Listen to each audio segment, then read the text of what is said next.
ಅಂದರೆ ರಾಷ್ಟ್ರೀಯ ಎಣ್ಣೆಕಾಳು ಬಗ್ಗೆ ಅಭಿವೃದ್ಧಿ ಬಗ್ಗೆ ಮತ್ತು ರಾಷ್ಟ್ರೀಯ ದ್ವಿದಳ ಧಾನ್ಯಗಳ ಅಭಿವೃದ್ಧಿ ಯೋಜನೆ ಬಗ್ಗೆ ರೈತರಿಗೆ ಅಂದರೆ ಕೇಂದ್ರ ಸರ್ಕಾರದಿಂದ ಏನೇನು ಯೋಜನೆಗಳಿದೆ ರೈತ ಕಲ್ಯಾಣಕ್ಕಾಗಿ ಆ ಯೋಜನೆಗಳನ್ನು ಪ್ರಮುಖವಾಗಿ ನಾವು ಈ ಅಭಿಯಾನದಲ್ಲಿ ರೈತರಿಗೆ ಮನವರಿಕೆ ಮಾಡ್ತಾ ಇದ್ವಿ.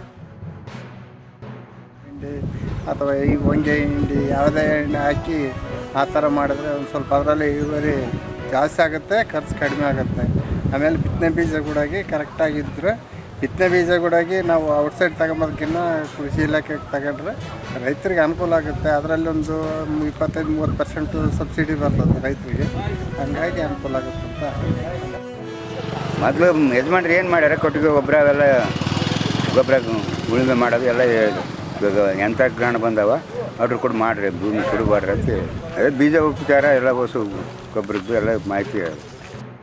ಯಾಕಂದರೆ ಎಲ್ಲ ರೈತರ ಬಗ್ಗೆ ನಾವು ಬೇರೆ ಡಿಸ್ಟಿಕ್ ಆಗಲಿ ಮತ್ತು ತಾಲೂಕು ಆಗಲಿ ಹೋಗಿ ತಿಳ್ಕೊಂಡು ಒಂದು ಮಣ್ಣಿನ ಪರೀಕ್ಷೆ ಆಗಲಿ ಆಮೇಲೆ ಬೀಜ ಉತ್ಪನ್ನಗಳಾಗಲಿ ತಿಳ್ಕೊಬೇಕಾದ್ರೆ ನಮಗೆ ಭಾಳ ತೊಂದರೆ ಆಗ್ತಿತ್ತು. ಪ್ರತಿಯೊಂದು ಹಳ್ಳಿ ಬಂದು ಅವರೇ ಒಂದು ಈ ಕಾರ್ಯಕ್ರಮವನ್ನು ತಿಳಿಸಿ ನಮಗೆ ಒಳ್ಳೆ ಅನುಕೂಲ ಮಾಡಿದ್ದಾರೆ, ಅವರಿಗೆ ಅಭಿನಂದನೆ ತಿಳಿಸ್ತೀನಿ.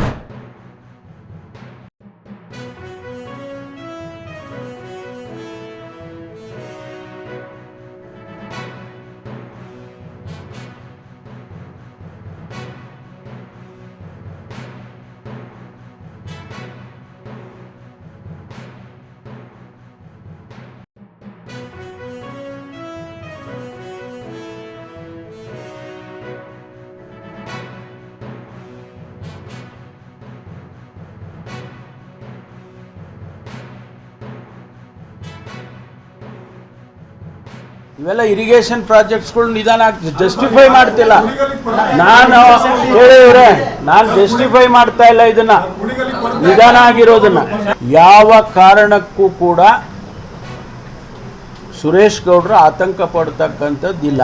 ಯಾಕೆ ಅಂತ ಕೇಳಿ, ನಾವು 70ರಲ್ಲಿ ನೀರು ಕುಣಿಗಲ್ಗೆ ಎಕ್ಸ್ಪ್ರೆಸ್ ವೇ ಒಂದು ಆಯಿತು ಅಂತಂದರೆ ಅದೇ ಸಂದರ್ಭದಲ್ಲಿ 901 ಕ್ಯೂಸೆಕ್ಸನ್ನು ಸೈಮಲ್ಟೇನಿಯಸ್ ಆಗಿ ಆ ಒಂದು ಮುಂದೆ ಏನು ಕೆನಾಲ್ ಇದೆ ಅದಕ್ಕೆ ಹೋಗ್ತಾ ಇರುತ್ತೆ.